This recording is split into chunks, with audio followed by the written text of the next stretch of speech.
Ni iki dusengera mu gisabisho cya kane?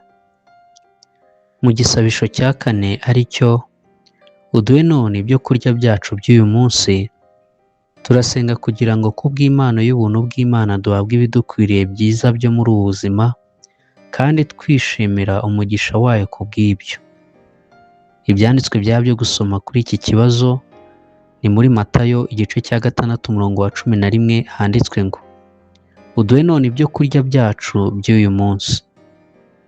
Imigani igice cya 30 umurongo wa 8 naho handitswe ngo nkuraho ibitagira umumaro n'ibinyoma bimbe kure, no mu bukene cyangwa ubukire, ahubwo ungaburire ibyo kurya binkwiriye.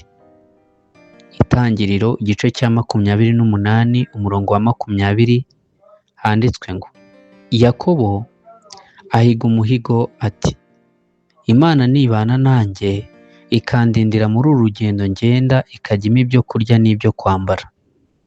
Ndetse na Timoteyo wa mbere igice cya 4 umurongo wa 4 n'umurongo wa 5 handitswe ngo kuko ibyo Imana yaremye byose ari byiza, ntiharimo icyo gutabwa iyo cyakiranywe ishimwe, kuko cyezwa n'ijambo ry'Imana no gusenga.